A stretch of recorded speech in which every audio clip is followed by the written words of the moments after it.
3월 11일 월요일 밤 10시 30분입니다. 미세먼지 때문에 다른 이념이나 눈에 보이지 않는, 그리고 한꺼번에 뭔가 이렇게 화들짝 넘어가지 않는 이상은 느끼지 못하는 그런 이념이나 체제가 아닌 이상은 실생활에 밀접한 경제나 또는 이렇게 환경 같은 것이 이제 사람들한테 민감하겠죠. 특히나 저도 바깥에 야외에 놀러 가는 거, 이렇게 운동하러 가는 거, 이런 거 되게 좋아하기 때문에 요즘 같아가지고는 한 이틀 뿌옇다가 말면 그러고 말겠지 하고 기다리는 맛이라도 있는데, 이건 주구장창 뿌여니까 참 답답하더라고요. 계속 이렇게 살아야 되나 싶어서. 미세먼지 관련돼 가지고 이렇게 제가 신문 기사들을 몇 가지 이렇게 모아봤는데, 여러 가지 기사들이 있지만은 중국이 잡아뗀다는 거죠. 일단 잡아뗀다는 건데, 여기 조선일보 19년 3월 9일자 사설에 보면은 중국 석탄발전소 464기가 더 생기면 한국인은 어떻게 되나, 한국민은 어떻게 되나, 이렇게 돼 있습니다. 중국 석탄발전소가 작년 한 해만 78기 새로 가동해 가지고요 2927기가 됐다는 국제환경단체의 보고서가 공개됐답니다. 한국 전체 석탄발전소의 7배 용량이 새로 생긴다는 겁니다. 게다가 그게 우리나라의 서해면에 위치한 중국 동부에 집중적으로 지어지고 있다고 합니다. 한국 자체 내 미세먼지 배출량을 아무리 줄여봐야 소용이 없다는 것 아니냐 하는 우려가 나오고 있다고 합니다. 그 못지않게 갑갑한 것은 중국 정부가 한국 미세먼지에 대한 자신들 책임을 잇따라 부정하고 있어도 우리 정부는 제대로 반박하지 못하고 있다는 사실이다. 이거는 사실 문재인 정권에 대한 호불호 떠나서 지지난 정권에도 미세먼지의 정도는 약했을지 모르겠지만 중국에 대해서 책임을 묻고, 아니면 정치적으로 어떤 기술적인 타협이나 그런 것들, 정치력을, 외교력을 발휘를 해내는 그런 것들은 저는 없었다고 생각합니다. 그러니까 이번 정권뿐만 아니라 계속해서 이제 중국에는 굴종적인 외교를 저는 해왔다고 봅니다. 특히 굴종적인 것뿐만 아니라 굉장히 이중적이고 비겁한 형태들도 있어요. 지금 여기 경주 동국대학교에 김익중이라는 제가 실명을 말하지만 그 교수가 있는데, 아주 유명한 탈원전 주장을 하는 사람인데, 중국의 해안가에 있는 원자력 발전소, 그리고 우리나라 서해로 쏟아내는 그 폐수들, 그 다음에 환경 오염을 일으키는 그 공해에 대해서는 그 사람은 어떤 그 비판을 하는 걸 저는 들어본 적이 없습니다. 오로지 일본 후쿠시마에 대해서 명태를 몇백 년 먹지 말아야 된다거나 이런 식으로 이야기하고 다니고, 특히 북한에서 핵실험했을 때 이 사람이 어떤 논평을 냈거나 규탄 대회를 한 적도 저는 본 적이 없습니다. 그러니까 정권은 물론이고 시민단체, 대부분 좌익적인 성향의 시민단체들은 중국에 대해서는 굴종합니다. 그런 이중적인 행태를 보이고 있어요. 작년에 WHO 분석으로 미세먼지에 의한 조기 사망자는 한국은 15,800명인데 중국은 115만 명이나 됐다라고 합니다. 이거 심각하죠? 근데 중국에서 이러고 있습니다. 잡아떼는 중국. 이거는 또 조선일보 19년 3월 9일자인데, 잡아떼는 중국 9년째 자료 안 내놓고 과학적 근거 대라 라고 한다는 거죠. 발뺌하는 겁니다. 그러면서 정말 웃지 못할 오리발을 내밉니다. 중국 관영 매체에서 이랬다고 합니다. 중국 관영 매체 황구시보에서 베이징 스모그 비닐봉지로 사서 서울에 뿌렸나? 베이징에 있는 스모그를, 먼지를, 공해 먼지를 비닐봉지로 사가지고 서울에다가 뿌렸냐라고. 이거는 거의 뭐 갖고 노는 거죠.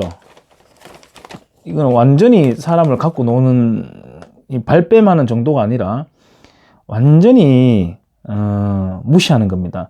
이러니까 과거에 그랬거든요. 미국만 없으면 너희들은 혼내줄 거라고 노골적으로 지금 말하고 있습니다. 한미 관계가 얼마나 중요하다는 건지 이런 걸 보면 알 수가 있죠.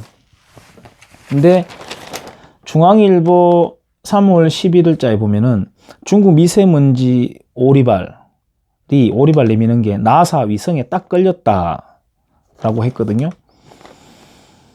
그렇지만 중국 측에서는 이 같은 인공위성 영상을 놓고도 인공위성 사진은 지표면부터 높은 고도까지 두꺼운 공기층을 우주에서 촬영한 것이어서 한반도에 영향을 준다는 직접적인 증거는 못 된다라며 책임을 인정하지 않는다고 말했습니다.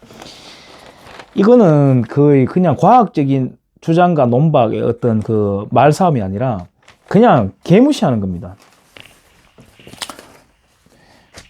우리나라 환경단체들은 중국에 대해서는 무한 굴종하고 일본에 대해서는 무한 분노하죠. 예를 들어 지금 이번에 보니까 한국 교과서에, 아이들 가르치는 교과서에 일본에 징집되었던 노동자들의 사진이라고 하면서 내놨는 게 그게 일본 노동자들의 사진인데 교과서에서 노골적으로 그렇게 공식적으로 장난을 쳐댑니다. 그 위안부 소녀상이라고 하는데 그것도 여러 가지 그 영화에서 보듯이 집에 불 지르고 여자를 끌고 가고 이런 건 없었다잖아요. 어쨌든 중국에서 해마다 데리고 갔던 그 조선의 처녀들에 대해 중국 대사관 앞에 조선 처녀상을 만드는 거는 왜 추진을 안 합니까? 그 사람들은. 그 다음에 지금 현재에도 북한 지역은 헌법상 우리 대한민국의 영토죠. 근데 북한에 있는 여성들이 중국에 돈 벌러 가는데 말이 돈 벌러 가는 거지 팔려가는 수준으로 10대, 20대 여자들이 가서 그 집에 가서 늙은 남자랑 혼인을 맺어가지고 거의 뭐라고 할까요? 인신매매죠. 그렇게 해가지고 살고 있는 것에 대해서는 침묵하는 거 보면 참 저는 화가 나더라고요. 자, 어쨌든 이런 어떤 현상들을 보면서 제가 오늘 소개할 책은 다시는 중국인으로 태어나지 않겠다라는 책입니다. 이 책의 저자는 종주캉이라고 합니다. 1960년대 중반 홍콩에서 태어나 청소년기를 거치며 중국 본토에서 발생하는 비참한 현실에 대해 조금씩 알게 되었다. 이렇게 돼 있고, 중국에 대한 반체제 인사로 이렇게 되어 있습니다. 근데 이 책을 볼 때 상당히 재밌다고 할까요? 주의해야 될 게 있습니다. 보다 보면은 한국 이야기 하는 것 같은 착각에 빠질 때가 가끔 있어가지고, 이 사람은 이제 중국에 대한 이야기, 그 다음에 홍콩에 대한 어떤 이중적인 태도를 같이 이렇게 비판을 하거든요. 그래서 이 책을 보다가 보면 어쨌든 이제 한국에 대한 상황이 계속 오버랩이 되는데, 이거 한국 이야기 아니지, 중국 이야기였지, 홍콩 이야기였지 하고 자꾸 이제 다시 인식하면서 봐야 될 만큼 한국의 상황과 유사한 점들이 굉장히 많습니다. 제가 한 서너 가지만 챕터만 한번 읽어보는 것으로 이 책을 소개하도록 하겠습니다. 이 챕터의 제목은 전 세계에 재난을 가져온 중국의 성장이라고 되어 있습니다. 첫 번째, 전 세계 문명국가가 중국 시장에 들어오기 위해 중국이 갖고 있는 현대 인류 문명에 위반되는 가치관을 묵인하거나 승인했으며 이로 인해 전 세계 평균 문명 수준이 하락했다. 중국이 전 세계 평균 문명을 하향 평준화 시켜버렸다는 말입니다. 중국의 뛰어난 성장은 주로 당국이 무력으로 통제한 10억 가까운 노동력, 무력으로 통제했다는 것은 제가 바꾸어서 생각하기엔 제도입니다. 제도인데 어떤 제도냐 하면은 그 산하 제한 정책을 써가지고 산하 제한 기준에 벗어나서 출생했는 아이들을 그 우리식으로 말하면 주민 등록도 못하고 흑아라고 하죠. 아마 흑아라고 할 겁니다. 그렇게 태어난 세대들을 그 사람들을 그 다음에 저 제도라는 것은 여기는 공산국가잖아요. 엄연히. 그래서 그 땅에서 붙어 먹으면서 평생 농사 지으면서 살아야 된다라고 하는 그런 공산국가 제도인데, 그러니까 이 사람들이 거기서는 일거리가 없고 먹거리를 못 찾으니까 이제 도시로 이렇게 일하러 나오거든요. 그 사람들을 농민공이라고 합니다. 소위 농민공이라고 합니다. 그렇게 해서 어쨌든 여기 책에서 표현은 무력으로 통제한 10억 가까운 노동력, 그리고 효율적으로 노동자의 권익을 억제하고 정부와 재계가 시장을 독점하여 이룬 것이다. 당국이 통제한 10억 노예 노동자들이 국제 간의 공정무역을 심각할 정도로 파괴해 전 세계의 생산 사업이 매우 힘든 지경에 빠졌다. 세 번째, 중국은 대량의 불량품을 수출하여 사용자의 건강을 심각하게 위협한다. 요즘은 중국 상품들도 제조품들도 수준이 많이 높아졌다고 저는 봅니다. 하지만 처음에는 짝퉁으로 되게 유명했잖아요. 뭐 계란까지도 가짜 계란을 만든다고 할 정도였으니까. 이 중국이 이 후진국에서 발돋움하면서 아마 내뱉어낸 환경 오염 물질은 전 세계에 아마 치명적인 영향을 미쳤을 겁니다.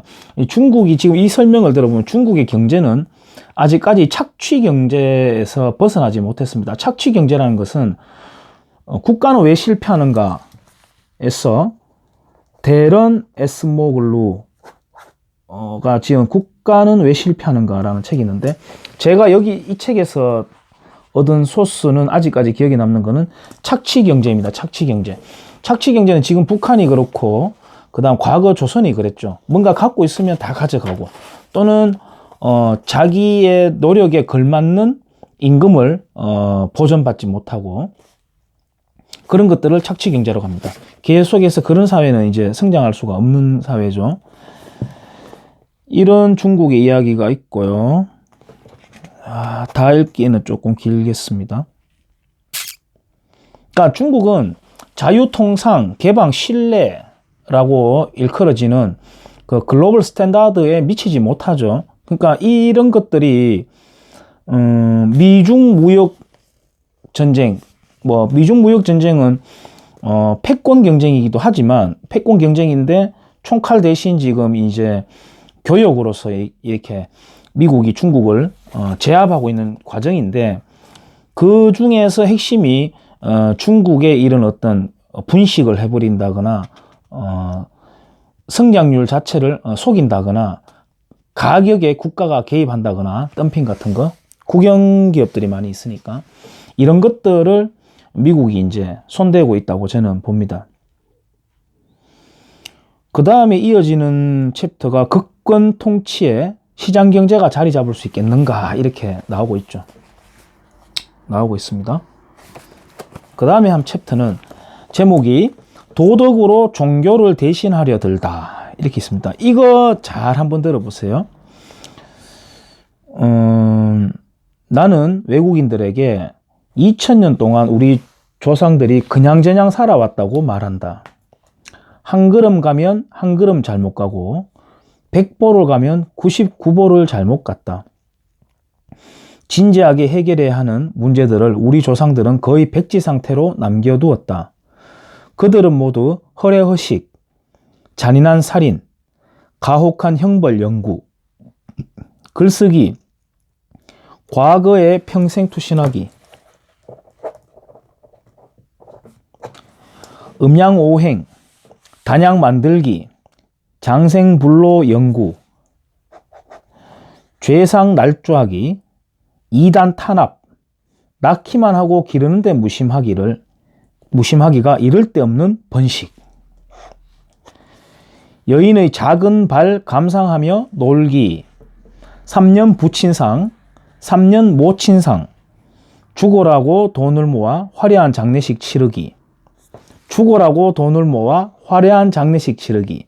화려한 결혼식 치르기. 화려한 돌잔치 치르기. 다 대입할 수 있겠죠. 도박, 내전과 아편 흡입 등 이루 셀 수 없는 어리석은 행동과 악습에 시간과 생각들을 다 써버렸다. 앞에서 언급한 이런 쓸데없는 일들을 하는데 우리 조상들은 80에서 90%의 시간, 게다가 당시 중국인의 평균 수명은 훨씬 짧았다. 시간을 낭비했다. 설령 그들이 선한 마음이 있고 열정이 있고 옳고 바른 일, 후대에 도움이 되는 일을 하겠다는 생각이 있어도 그것을 실천한 시간은 턱없이 모자랐다.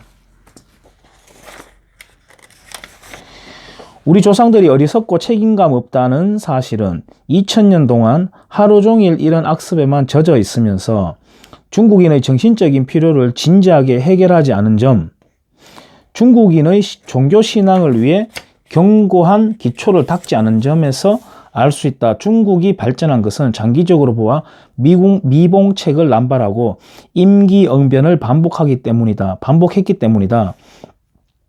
오늘날 중국이 나라는 나라가 아니고 사람은 사람 같지 않게 된 근본 원인을 거슬러 올라가 탐구해보면 중국인의 종교신앙이 흩어져 산산조각 난 것과 공리화가 주요 원인이다. 공리화가 주요 원인이다.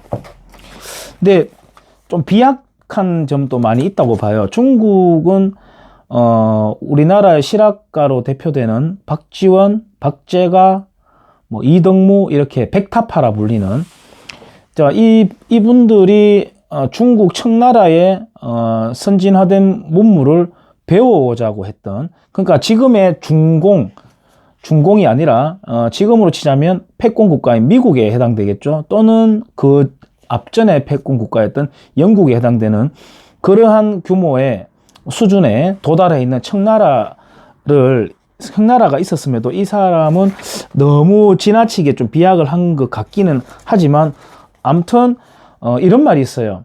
그 뒤에 말입니다. 중국은 실리를 숭상하는 기질을 갖고 있습니다. 예를 들어 우리 왕서방으로 대표되는, 그러니까 장사에 밝고 대범한 구석도 있고 그래요. 중국인들이 자기들은 대륙의 기상이다, 호방한 대륙의 기상이다 이렇게 하는데 그건 좀 구라가 좀 있는 것 같고, 중국인들 구라도 좀 있죠. 특히 중국 무술들 보면 박살 나버리는데 붙어보면 이 형태로는 되게 막 이렇게 하는 거 보면 그런 좀 구라가 있는데 허풍이 있죠. 허풍이 있는데 그 허풍이 있다고 하지만 중국은 실리를 추구하는 그런 기질이 있어가지고 중국이 공산화가 됐다는 게 불가사의한 일에 속한다고 하잖아요. 그 다음에 대한민국이, 그러니까 한반도의 남쪽인 대한민국이 공산화가 되지 않았다는 게 또 기적이라고 하잖아요. 그럴 만큼 중국도 과거에는 실리를 추구하고 그런 기질이 있었습니다. 여기에서 보면은 쭉 제가 아까 읽어드렸던 허례허식에 연관된 이 내용들을 보면은 마치 지금 현재, 물론 조선 때도 당연히 했지만 현재 우리 대한민국 모습에 잔존해 있는 것들을 읽는 것 같은 착각에 빠졌습니다. 그러니까 산업공상이 아니라 산업공상에서 상업과 공업, 우리는 아직까지 공업 엔지니어들을 기름 먹는 놈, 이런 식으로, 또는 공돌이, 이렇게 놀리잖아요. 그 비하하게 표현하지 않습니까? 상업은 장돌뱅이, 돈 버는 거에 대해 가지고는 아직까지도 돈 좋아하면서도 돈 버는 거에 대해서는 굉장히 천하게 보는 그런 우리가 근성을 갖고 있는데, 이 산업공상을 뒤집지 못한 그 기질이 여기 있거든요. 이게 아직 대한민국의 발목을 잡고 있는 저는 하나의 원인 중에 하나라고 생각을 해요. 예, 이거 읽으면서 맞다, 이거 우리나라 이야기인데 이런 생각 많이 했습니다. 녹화가 양이 별로 안 되는가 봐요. 제가 조금 빨리 해야 되겠습니다. 죽을 힘을 다해 인터넷을 봉쇄하라 라고 하는 데서는 상당히 재미가 있어요. 이게 뭐냐면은 이제 구글에서 검색어를 하는데, 40권의 전문을 전산화하고 검색 엔진에 올려놓겠다고 공표를 했거든요. 그러니까 유럽, 특히 프랑스 문화계를 깜짝 놀라게 했다고 해요. 그래가지고 그 유럽에서는, 프랑스계에서는 구글이 추진한 영어 혹은 미국 문화 패권에 맞서기로 했다라고 돼 있습니다. 그러니까 여기 마지막에는 이렇게 돼 있어요. 중국 정부는 죽을 힘을 다해 인터넷에서 서양, 특히 영어권의 자유, 인권, 언론, 사상을 봉쇄하고 있고, 유럽은 계속 자부심 때문에 대가를 치르고 있고, 중국은 언론의 자유를 철저히 금해 종이와 인쇄술이 인터넷 등에서 문명을 높이는 도구가 되는 것을 망치고 스스로 잘못을 저지르고 있으니 누굴 원명하랴. 제가 어디서 들은 건데, 이 유럽 사람들은 아까 이 자부심이라고 이야기했는데, 반면에 미국인들은 그런 면에서 약간의 열등감을 갖고 있다고 해요. 예를 들어 가지고 상업과 개인의 자유, 그 미국 같은 경우에는 인권보다는 특허법이 먼저 생겼다 하거든요. 그 특허를 존중하지 않는데 어떻게 인권이 되겠느냐, 그런 논리인데 저는 거기에 적극 찬성합니다. 한국 사람들은 특허라든지 개인의 어떤 그 무형의 자산에 대해 가지고 존중해주는 문화가 아직까지 적다고 저는 보거든요. 그런데 이제 문화적인 열등감을 미국이 갖고 있다고 저는 봅니다. 특히 뭐 철학에서는 프랑스, 독일 이렇게 되겠고, 실제로 구현되는 문화적인 어떤 소산에 있어 가지고는 영국, 그러니까 뭐 스포츠라든지 음악, 예술 이런 곳에서는 영국에 좀 기대어 있다고 느끼는가 봐요, 미국인들이. 그런 데서 열등감을 좀 갖고 있다고 한다는 말을 제가 들은 바가 있습니다. 근데 이 인터넷, 뭐 중국에서 이런 어떤 자유를, 언론 사상을 봉쇄한다는 말을 들어보니까, 문화일보 19년 3월 8일자에 보면은 온라인에서 푸틴 욕을 하면은 19일 동안 구금을 한다. 21세기 러시아의 황당한 법이다. 이렇게 소개되는 게 있는데, 우리나라 지금 실정이 그에 못지 않습니다. 최근에 2년 전인가 1년 전에 더불어민주당에서 언론 장악 문건, 그 시나리오 문건이 발각이 되었거든요. 발각이 되었음에도 과감하게 추진을 해가지고 결국은 KBS, MBC, 뭐 SBS는 이미 그 사주가 잘못 어리석은 판단을 하는 바람에 노조가 운영하고 있는데, 그것과 다르게 KBS, MBC 이런 곳에 민주노총이 장악을 해버렸습니다. 그래서 민주노총 산하의 민주언론노조인가요? 그게 지금 장악을 해가지고 정권의 나팔수가 되어 있잖아요. 그리고 지금 또 유튜브, 마지막 남은 유튜브까지도 통제하려고 지금 움직임을 보이고 있거든요. 위험한 사람들입니다, 정말로. 근데 이 보면 민주라는 말을 계속 붙이는데 도대체 이게 무슨 민주일까요? 저는 이게 우리가 생각하는 그 민주가 아니라고 확신을 하거든요. 예를 들어 과거에 소련에서 발간된 그 신문을 프라우다라고 하는 신문이 있는데, 프라우다는 진리라는 뜻입니다. 근데 프라우다에 프라우다가 없다라는 말이 있었거든요. 농담 삼아서, 농담으로 진리라고 하는데 진리가 없는 거죠. 그것처럼 이 사람들이 말하는 민주는 우리가 생각하는 그런 민주가 아니에요. 근데 이 미국과 아까 유럽 이야기로 다시 돌아가 보자면, 상당히 서로 간에 질투심이 있죠. 질투심이 있는데 또 열등감을 서로 갖고 있는 것 같고, 약간씩의 부분적으로. 근데 이런 것들은 잘 살리기에 따라서 서로를 더 성화시키고 발전시키는 견제구 역할을 한다고 봐요. 예를 들어서 과거에 박정희 대통령하고 싱가포르의 리콴유 와의 어떤 그 질투심, 경쟁심, 그런 것들. 그 다음에 어쨌든 지금 결과적으로는 싱가포르이 뭐 훨씬 더 거의 도시국가의 수준이긴 하지만 뛰어난 그런 수준에 올라가 있고, 그 다음에 박정희 대통령과 김일성의 경쟁, 체제 경쟁에서 완전히 승리해버렸죠. 지금은 44배인가 아마 그렇게 잘 살 겁니다.